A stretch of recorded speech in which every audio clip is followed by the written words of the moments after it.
Hey everybody, welcome back to the At Home series. I took a break from these earlier this year for a lot of family reasons and decided to get them started back up now that, the pandemic is still going. Things aren't looking great, obviously, from a numbers perspective, but I thought this was a really good time to get back into kind of meeting with people and talking about what are we doing now. So earlier this year when I started this series, the real idea behind it was we're all dealing with this pandemic. It's totally new. Most everybody is working remotely now. How do we deal with working remote? If you were lucky enough to be in an industry like I was in sales, you could do a lot of remote work, but I know that the vast majority of people don't get that option. So how do we all deal with being at home? And not just from a work perspective, but family and friends and just that general community that we're used to being around and we feed off of and we interact with that keeps us healthy and sane and a lot of other things. How do we deal with, being at home and quarantined all of the time? And a lot of folks that I got a chance to talk with, all had different challenges at home, different challenges personally, and all kind of worked through them in their own way. And I really wanted to try to expose that to all of you to feel a little bit better about the challenges you were dealing with and realize that we're all not so different. And these big, huge problems, while we can't solve all of them, we can make them a little bit smaller by just expanding our community a little bit. So now that starting this series back up again, what I would love to talk about with with all the guests on the show, including today's guest, is now that we've been in this for, what feels like years, and it's really just been six to 8 months or whatever it is, now that we're sort of in a rhythm, even with all the fluctuations with closures and not closures, etc., how are we dealing with it in our own lives? And not just dealing with it and handling it, how are some of us thriving? Like, what ways have you all found to, I don't want to say overcome, but work past it and put it aside so we can actually live our lives and be healthy and stay sane. So I'm really excited to have the show back up again. And today's guest I'm very excited about. It's somebody I met as part of a live streaming group that I was a part of, where we had to go live on Facebook every single day for 30 days, which sounds daunting to a lot of people, because it is, and it's a little nerve-wracking for sure, but it was a really good group, and you end up connecting with a really great community. So I want to introduce, let me get her in the video here, Cat Mulvihill. She's a speaker, facilitator, and trainer, and Cat, it is awesome to have you on the show. Thank you so much for inviting me, Jeff. I'm really pleased to be a guest. Awesome, thank you. So kind of the way I like to start off every show is just simply, how are your days going? So I've had a little bit of ups and downs, but I have managed to find a little bit of a rhythm. But I will say that kind of around month 6, 7, in September, October, I was starting to struggle a bit with maintaining that same rhythm. But I really started to zero in on, okay, no, I need to get back to something. And I know I work best with routine. And so I am back on a little bit more of that structured routine. And that's been going pretty well. So really, it's just about trying to make sure that I am setting a schedule for myself and then I'm trying to stick to it the best that I can, sticking to basically a Monday to Friday type schedule, although I do run a few programs where there might be a night presentation or workshop. But overall, that structure really does help me immensely, even though it's not my natural instinct. I totally get that. And I want to talk to you a little bit more about what you kind of do every day, Monday through Friday, and then also really what you do on the weekends or off time to sort of like decompress. But you said a word there a minute ago that I absolutely love, and I'm glad you said it this way, which is you said you're getting back into a rhythm. I'm not sure if you know who Adam Grant is. Mm-hmm. Okay, so I'm familiar with him. yeah, I love Adam Grant. And on a podcast he was being interviewed by somebody. He brought up something that I absolutely love. And it was the idea of a kind of a work-life rhythm rather than the whole idea of work-life balance. And his description for it, at least in that podcast, was the idea that there really is no way to have a balance. The idea of balance is just a huge misnomer because we tend to think a bit like, well, if I did 2 hours of this, then I got to do 2 hours of that. And that's not how anybody works. Like, we don't actually operate as people that way.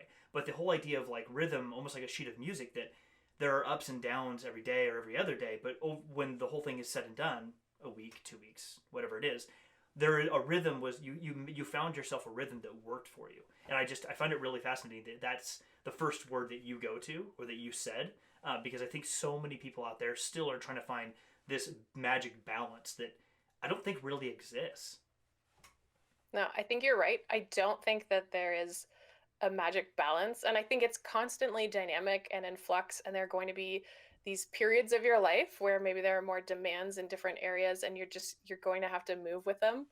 And something that I really had to sort of acknowledge for myself was that I had this idea of how I should be, because it's myself and my partner. We don't have children or pets. And I know that this is a situation where, compared to a lot of my friends who are kind of quarantined, or they've got children who are learning remotely and they're dealing with all of these things, I thought I've got it pretty good compared to a lot of people who are balancing so much more.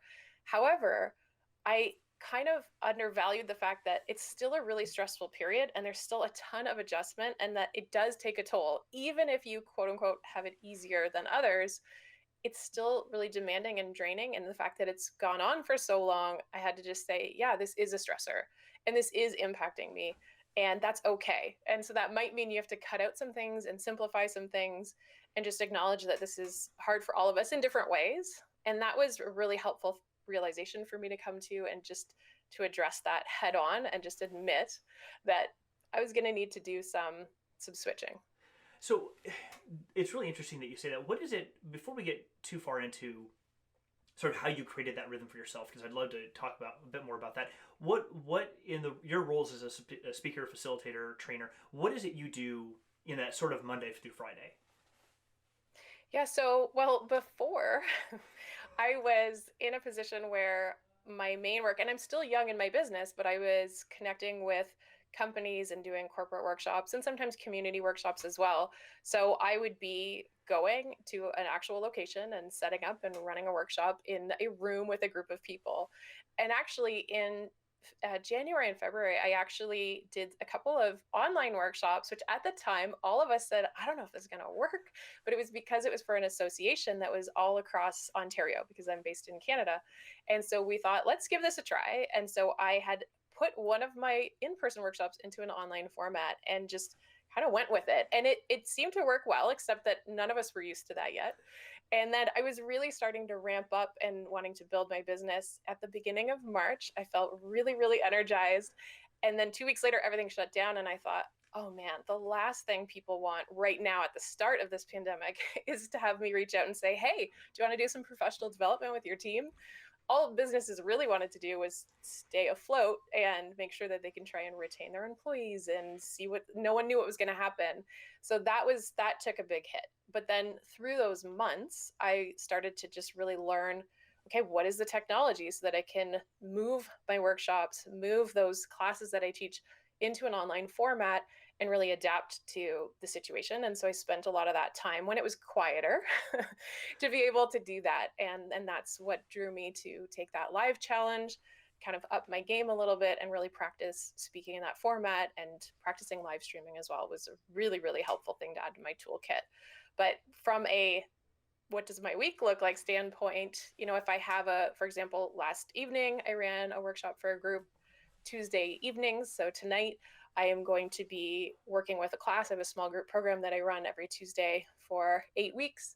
And then during the week, if there's something that comes up, I'll either book workshops or I'll just be working on developing content, talking, reaching out, doing sales.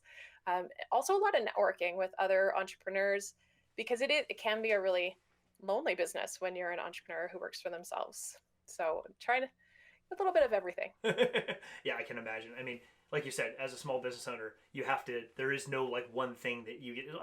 Maybe I'll do that part later. It's like now you kind of have to do all of it all of the time, and especially now when you can't really go. I mean, I don't know how much different it is up in Canada than it is. I'm based in the Bay Area in California. I don't know how much more of a lockdown y'all are under compared to what we're under, but I can imagine even a lesser amount to what we deal with here. It's still tough to get out there and safely be around people and do these sorts of things and try to build your business other than just sitting in front of your desk all day long and trying to come up with these ideas. Yeah. Yeah, it's I would say right now, so in our province, each kind of region has its own level. And so right now we're in the red. So we're limited of what we can do. We definitely wouldn't be gathering. And then I'm about an hour from Toronto, and they're actually currently in that more lockdown mode. So it's just essential services. A lot of the businesses Okay. have had to shut down again because things are ramping up. And we saw a bit of a peak after our October Thanksgiving. We did see cases start to rise because people were traveling across to see family members, and that's how it spreads. Yeah, I mean, we're recording, so today is a couple days before, 2 days before U.S. Thanksgiving, and I think that's the biggest concern for us here in the States is that people are wanting to still, like, I don't care, I'm still going to go with family and stuff, and I think that's the hardest part is, and kind of the impetus for the show is, we still need a community. People still need to be able to connect with other people in some way, and it's one of the hardest things to do if you're used to, I think, being online or being around people or engaging either doing things like this or Zoom or Facebook groups, whatever works, or like Lita, the way that we met, and we can talk about that here in a minute, is if you're used to that, you can kind of find community there and you can find a way to engage there and kind of be okay with this is what we have, so let's embrace it. But I can see for a lot of people who aren't used to that, it's tough, and it can feel not just daunting, but it can feel like depressing. It can make you feel like you're not, something is wrong, and I can't get past the fact that something is wrong enough to see that there are things that are really good right there. I just have to be okay with they're not what I'm used to. So I guess one of the other questions I had for you is kind of talk to us a bit about, or talk to the people watching a bit about when you kind of went like obviously you can't just focus on your business all the time. You have to be a person, you have to live life and do things that you want to do. How, in your rhythm that you created for yourself outside of the working part of it or running a business part of it, what did you find yourself doing that actually worked well to help you stay positive about life in general? So a few things that I found that helped, which it has adapted over time, but around April, I reached out within my community and said to people, "Hey, I need to stay on track." And I am a person who works better with external accountability. That's just how I'm wired. If I say I'm going to do it, there's a good chance I'm going to do something else instead. But if there's another person involved or there's some sort of level of accountability, that really helps. So I actually had started a morning Zoom check-in. So there were a group of about 4 of us, and every single morning we would meet at 8 a.m. At first we started with 7 a.m. and then we shifted it. And we said, okay, we're going to meet every Yeah, I can morning at imagine 8. why. Yeah. At first I was really ambitious. So then we switched to 8, and it was just a 10-minute call, and it was a way to check in. And really our focus was actually, what's the one thing, if you finish this day, you would be happy that you did? And it was just a nice way to keep that perspective and have these human beings that you would connect with every single day quickly. And so it was one way to make sure I got out of bed. And then it was another way to also say, you know what, let's not demand too much of ourselves right now. There's a lot of stress going on. So what's one thing that you want to work on? So that was really helpful. And then it eventually ended up adapting into a check-in on Monday and a check-in on Friday. And so we've maintained that. We don't do it every single morning. But having that network of people that's been that consistent, that through line through this whole time has actually been really, really helpful for me. And then I think on the other side, I have found a lot of new friendships and new connections through being involved in online communities, like with the live streaming challenge. These are genuine friendships that I've made with people, and it's not something I expected to this level. And so it's just, but it really, when you actually just decide that you're going to give it a try, it really, I mean, there's a lot to be said about these online communities. There can be true friendships that form. It's such a good point, and some context for everybody watching. I've mentioned it on the show before for other people that I've interviewed that have been part of this group, but there's a company called Live Streaming Pros who runs, well, I think it used to be once a year, and this year it happened to be twice. They call it Lita, live every day in April or live every day in August. And if you join the challenge, you join a private Facebook group, and the whole point of it is to get yourself more comfortable with being in front of camera, being on camera.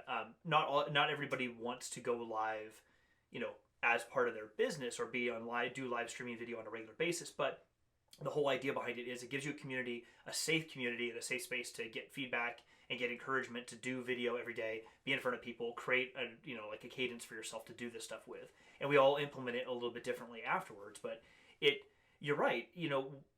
I did it back in April because I saw something pop up, and I was at a point where, for me personally, I was ready to I want to start thinking about a pivot in my career. I've been in technology, specifically the networking side of the house. So things that, if anyone knows Cisco, what they do, for 15 years or more.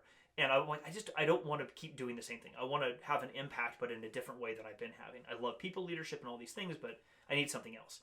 And so when this popped up, I was like, you know what? Let's give it a shot. I have no idea what I'm doing with live video. I've never done YouTube videos. I'm like, I don't know. Let's see what happens. You're so right though that if you, especially in a situation like with COVID, where I can't go to the bar, I can't go to my public space that I was going to do, I can't go disc golfing, and I can't do these, whatever these things are that make you happy. You can't do them safely right now. If you just let yourself actually be okay with this is just a different form of community that I'm used to, but if that's just different, that's not bad. It's just different. There's some pretty cool stuff that comes out of that for sure. What to kind of go down that path for just a minute, what sort of things have you found? I mean, outside of some good friendships, which you've already mentioned, what are some of the projects or things you've found yourself getting involved with as a result of a community like Lita, or others for that matter? Well, the Lita one is a great example. And just before I share what's come of it, I did want to say that leading up to it, so I had been following live streaming pros not for very long, but since the start of the pandemic, and they were talking about this challenge, and I kind of a little bit of my ego was like, well, the speaking part, I don't really need to practice. So speaking, I've been doing that for years, but then I kind of checked myself and said, there's always something you can learn, and there are other things that you're going to get from it. I had no idea how much I was going to get from it. So I'm very glad that I checked my ego and said, you're not doing this to practice public speaking. You're doing this for other reasons. So that was a really positive thing. But as far as, beyond the friendships, I actually have started a project with one of the other members of the August challenge. So Paul, who I met in Lita, we have started a weekly show. So every Wednesday afternoon, we go live and we talk about what it's like to be new to live streaming. And then we actually bring on another live streamer and talk about their experience. And that's been one of the highlights of my week, is to do that show and put that on with someone that I connected with through that challenge. And then the other thing that came out of it is that during the summer, I had been kind of toying with the idea of sharing about my experience to let my natural hair grow out. Because as you can see, it's got a little bit of a grand beret look going on. And this was not what I planned, but after the shutdown and I didn't have my hairdresser anymore, and as it started to grow out, I realized, oh, maybe I am sick of dyeing my hair and I can just let this happen now. And I thought, I'm just going to embrace it and talk about it. And I know that I had found value in hearing stories from other women who had gone before me and let their gray grow out young. And so I started a YouTube channel at the end of August where I was sharing about my experience. And that's been something that I've also, it's kind of brought me this different joy in another way, to be able to tap into a different interest. It's not related directly to my work, but I've found that a lot of people have told me that they really value the content that I'm putting out there, that they like seeing someone else and what they're going through. And so it's really nice to have been able to do that as well. I find that one amazing. I remember in many of your, or at least a number of your live streams during the August challenge, you mentioned the natural hair thing, and I remember laughing to myself a couple times because I'm like, wonder what that's like. Totally kidding. My wife and I've joked a few times because I keep thinking that I'm getting some gray hairs now. She's like, no, they're blonde, and then like one day, like a month ago, she's like, oh no, they're gray. I'm like, thanks, I appreciate it. But what I found so interesting about the fact that you were willing to talk about that in the group initially, and then of course when you mentioned that you were starting this channel to talk about it to other people, I think it's a very under discussed part of communities like this, which is not that you were willing to bring that up and talk about that thing that is very personal to you, but the fact that you were willing to do it, I think accomplished really two very key things. One, it gave you a perfectly good outlet to talk about this to other people, but not necessarily with other people where you have to get feedback from them immediately. Like you and I talking face to face, you get to just talk about it and put it out there. If people want to comment, great, but you don't have to even look at that. It can be very like, I just need to say this. It's also really helpful for people who are looking for a community or looking to connect in some way with somebody else, but don't want to say this out loud. They're not ready for that yet. And whatever the thing happens to be, whether it's hair related or something else entirely, it could be health related or something else. It can allow those people to consume and kind of be the passive watcher and go, okay, I feel like I can connect a little bit with this, and I feel like I can be a little bit more open. And I think that has been, I know not everybody wants to talk about the positive things that come from something like a global pandemic, but to me, that's actually, that sort of thing that you did is such a huge benefit to people in general, because it's allowed people, whether they realize it or not, to actually be able to connect with others. Again, it creates a sense of community in a way that most of us didn't expect could be a community before, but we find ourselves connecting with other people in that way and starting to feel good about what we're seeing, and we can focus a little bit less on I can't go outside and hang out with my neighbors but you're not thinking about that as much because you have some other connection points. Yeah, I completely agree. I think something like with the hair example, this is an unexpected benefit of this pandemic. It forced people to confront things that maybe they wouldn't have and they would have gone through. And this can happen on many levels. But this is an example where it actually made me see how much this was taking up this extra mental bandwidth of Mm-hmm. constantly felt like a losing battle that I was fighting, constantly trying to cover up the gray, desperately feeling depressed every time I'd see them come back 2 weeks later. So it had me reflect on how much am I fighting this this reality, right? And so anytime we can reflect on how we might be fighting reality, which is never a good use of our energy, I think that that's a really positive thing. And so when we're kind of thrust into this situation that none of us expected, it forces us to ask some really important questions, and also what is most important, who's most important in our life, and what do we really value. And I think that that has emerged through this.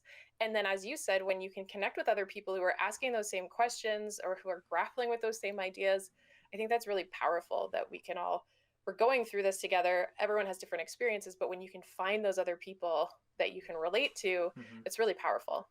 Yeah, I totally agree. I heard somebody say this recently on a like an interview show I was on and kind of participated in, and the comment was made that these things that we deal with, whatever they happen to be, or that we've been dealing with our entire lives, something like what we're all going through right now, makes us realize that we're almost sort of fighting like we've been fighting like a forever war with ourselves. Like we've been fighting against ourselves. I mean, it could be something as simple, I don't say simple as because it's not simple for you, but like, the hair stuff. Or for me, it's always been like talking too much, talking too fast, feeling, whatever these things are that each of us deal with, it's something we've been fighting against for a long time. But when you're in a situation like this, you're kind of forced to have to reckon with it. It could be anything, but you're kind of forced to have to deal with that thing that's right in front of you because what else do you have going on?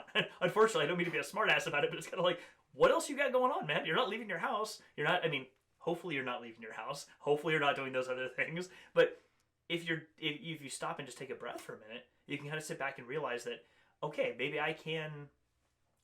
If I can just allow myself to look a little bit, I can see these communities that do exist out there. They can be small, they can be big, that can actually help, and you can start to find really positive things that come out of something like this. And I think that is often missed. Is there is a lot of positivity that has been coming out of this.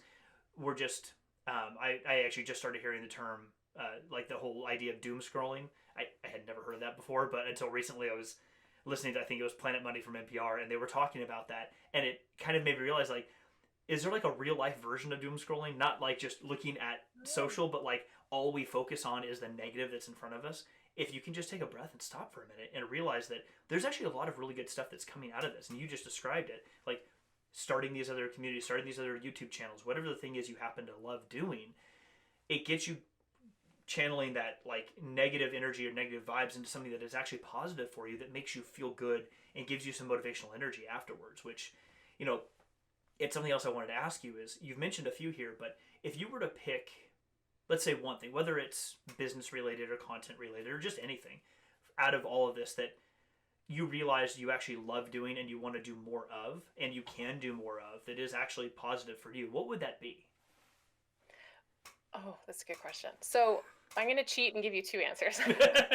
Because Fine, you can one cheat. one was that during these last few months, as I mentioned, September and October were a little more challenging, and I was struggling a little bit more and feeling more kind of they're closed in and isolated. And so I really started to look at, okay, I need to make a concentrated effort to stay away from things like doom scrolling and social media, and how am I spending my time. And so I actually picked back up knitting, which I was really into for a while. And then I actually put down the needles in March and never really picked them back up. So then, as the weather was starting to get a little cooler, and I just said, you know what, I want to actually create. And so sitting down and starting to knit again it was restorative, because I was being able to focus on something that I was creating from scratch and then actually be able to gift it to people. So that was really powerful. So that's one thing. But then the other is that I am really passionate about teaching, and that is something that I'm able to do through my work, running workshops and whatnot. However, I'm also noticing that as I've taken all this time over the past few months to teach or to learn for myself how to leverage technology and how to create a more engaging workshop presentation, is that there are a lot of people who have started to reach out and ask questions. Oh, how did you do that? And what did you use for that?